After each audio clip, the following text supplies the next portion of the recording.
And the big news on this Monday morning, Dennis Allen, head coach of New Orleans Saints, out after 7 straight losses. They win the first 2 weeks by 20 plus, and then yikes, 7 straight. They lose to the Carolina Panthers. One of those teams they blew out all the way back in week 1. How the mighty have fallen. So, Matt, going right to you. How did it go so wrong in New Orleans? I mean, let's start with the injuries, right? I think, it has been ugly for sure, but they've been decimated with injuries. Number one, at the wide receiver position, where you've got Olave, who's been out with the concussion before yesterday. You got Rashid Shaheed, who's gone. Bub Means has been nicked up. Derek Carr in the middle of that stretch was out. You're playing 2 different quarterbacks to try and figure out what you can do there.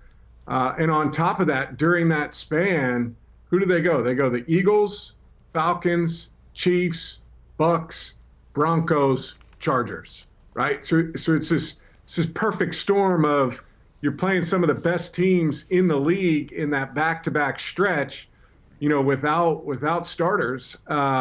It becomes increasingly difficult to overcome that. I know, teams like to say all the time, it's next man up, it's this, we'll just keep plugging, but at some point you have to have talent out there. You have to have guys that can make plays. And it's been extremely difficult and, something that ultimately, cost Dennis his job.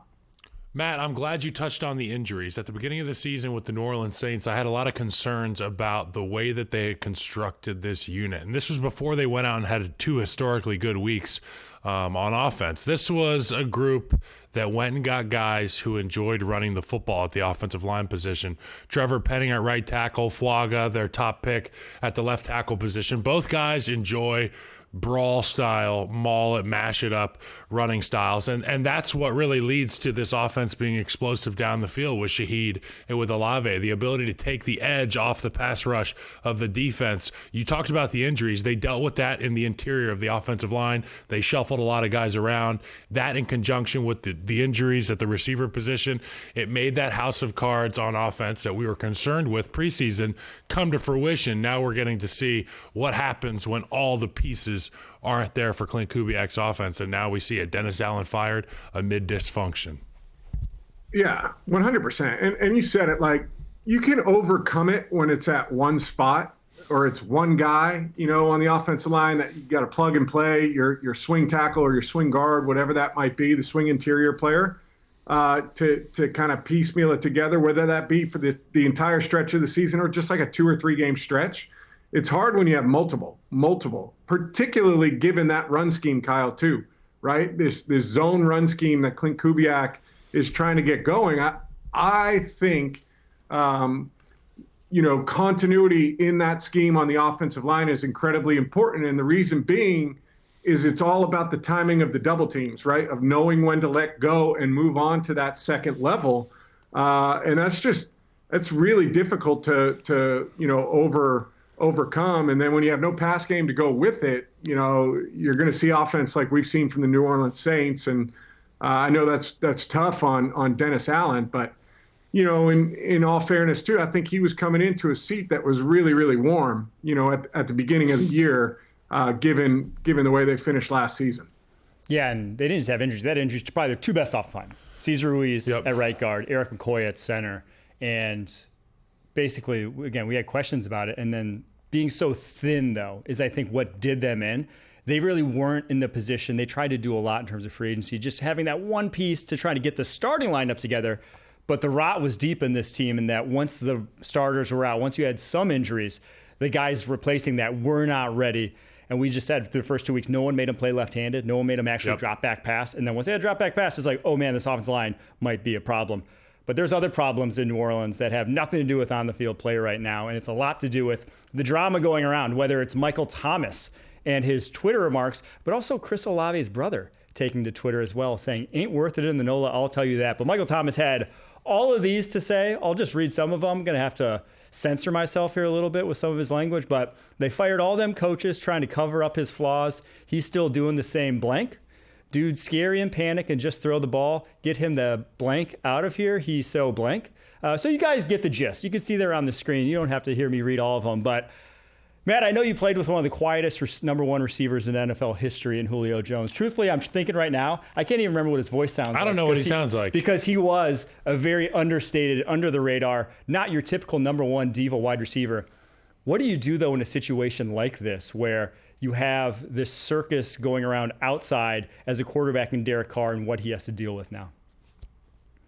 I mean, that's a great question. I don't know. I certainly have dealt, in different times throughout my career with internal disputes, right? Like stuff that's going on inside the building where, hey, I need more targets. I need more opportunities to go get the football. Hey, you can't put it in that spot. But I always felt like, those were best resolved, behind closed doors. And, obviously this is a completely different situation with a former teammate. When I look specifically at that play that he's referring to where Olave got hurt, though, right? I mean, it's not like an egregious decision to throw the football in that space. Like, this is where the ball needs to go. Is it inaccurate? Yes, it is inaccurate. That ball's got to be, kind of a gut shot in the belly, in between the two defenders as you're throwing over the middle.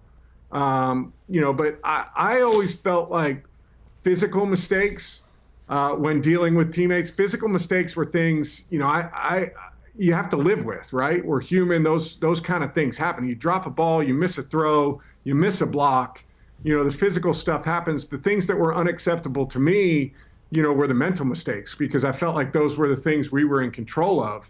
And so I think in this case, it's a physical mistake. I kind of think it's blown up for a reason that maybe there's underlying reasons that are going on there with stuff that has happened behind closed doors that we don't know about.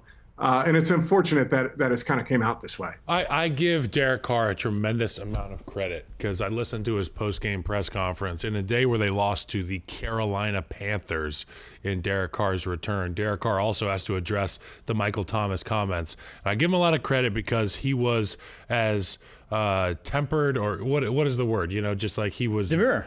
He kept it very demure, very tasteful in his response. He was respectful. He said, look, he prefaced everything with, I got a lot of love for Michael Thomas. Now, Matt, you and I have had hundreds of teammates throughout the course of our career, and we've all had a couple guys that can go off the rails a little bit when they're done with the league. And sometimes they bring those things to social media. You just have to be like, hey, dude, I respected you. I loved you. I liked the way that Derek Carr handled that. And to the point that he made about having all these teammates and only one that's ever, really left a bad taste in his teammate's mouth being Michael Thomas, it just shows it's a numbers game. You're always going to have somebody like Michael Thomas that you deal with. 100%. And listen, I got guys blown up over the middle, right? Like every quarterback has done it at some point. And you do go over and you're like, my bad, and you do, like Derek mentioned, like you do have this pit in your stomach when you see somebody go down off an errant throw or something like that. But the reality is you're standing in the pocket too, right? And you're delivering the football when people are drilling you, right in the ribs, or you might get a shot up top or whatever, and I played before they changed all those rules, both in the back end and the front end. And so there was this kind of mutual level of respect that was there for both guys going through it. And it's just part of it, right? Sometimes guys get pissed off as they get older or as they're out of the league for a number of different reasons. It's unfortunate to see.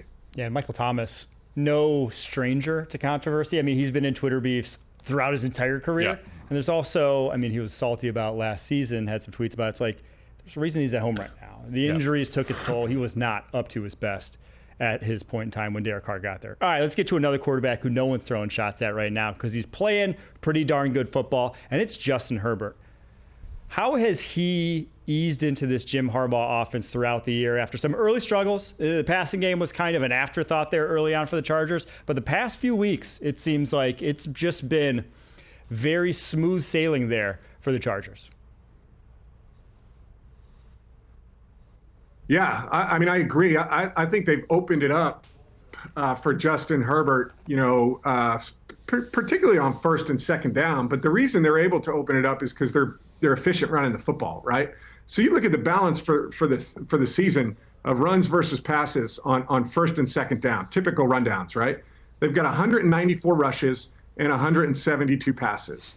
And even if you look at last week in the game of their first down passes, right? What are they doing on those first down passes? 7 of the 9 first down passes were all play action passes. The 2 dropbacks that came up were in 2 minutes, right? So there's a commitment to running the football and using the play action off of that on early downs. And I think that's a good fit for Justin Herbert. Now, listen, he took advantage of some bad defense yesterday, too. He hits the first touchdown down the sideline on like 3rd and 20, whatever it was. Busted coverage on all go special. The go route comes wide open. Poor defense by the Browns. And then later on, he does it again, right? They're running stick flat on the right side. Looks like Cleveland's in cover 3. Corner doesn't get the memo. That thing's gone down the sideline again. So he took advantage of some busted coverages, but that's what you have to do. I do think he's getting more comfortable. I think the coaching staff is getting more comfortable with what he does as a passer, and I think you're starting to see that stuff come together. Now, on the other side of the ball, they got a defense, too, that frees you up a little bit, right? Like to let you go, let it rip a little bit more often than they were at the beginning of the year. So I think it marries up well for them as a team. Chargers, one of the easiest schedules of anyone so far. They have the Titans next week, but then they get Bengals, Ravens. We'll see a good deal how they stack up in the AFC then. Hit a quick one here, last one. Matt Stafford, back-to-back wins over a couple teams that could be in the playoff picture in the Vikings and the Seahawks with that wide receiver duo of Puka Nacua and Cooper Kupp back. Now, Puka for maybe a half there before he took a swing. But back now, are they legit contenders to win the NFC West with the way that Stafford's playing right now? Yeah, I mean, I think that division is wide open. Arizona with the nice win yesterday. We'll see what, San Francisco looks like moving forward. I think all of us, expect them to kind of bounce back as they get Christian McCaffrey back. But I think you look at the Rams' schedule moving forward. They've got opportunities to win games in the next 3 weeks, right? To put them in a position to do it. Now, I will say I think they've got to be better up front. I think when they drop back and pass, far too often to me, Matthew Stafford's getting hit. I love what Sean McVay is doing. He's moving staff around. They're on the move a lot. And for a guy who's 36 years old, I mean, he's always thrown it well on the run. He's always been efficient and effective throwing the football on the run. He's still doing a great job of that. I mean, if you look in the overtime, right? He has the one crossing route where he kind of threw that into triple coverage, and they come away with it. But then he rolls to his left and hits the comeback before he hits the game winner, which he was also rolling out on too. I like the way they're moving him around. I like the way he's throwing the ball specifically outside the numbers. I mean, you watch him in that game yesterday. Some of the throws he's making outside the numbers on comebacks, on 7 cuts, on corner routes are as good as it gets in this league. So he can still spin it. Guy like that with an opportunity at the end of the ball game, he is not scared to take his team right down the field and get the win. And Mike talked about it all morning. I mean, this Rams defense has been doing a great job too, so the whole team's coming along. I know we got another quarterback we want to get to here shortly, though. Yeah, we're going to do quarterback of the week, a guy who really can throw on the move. Matt Ryan's coveted quarterback of the week right after this.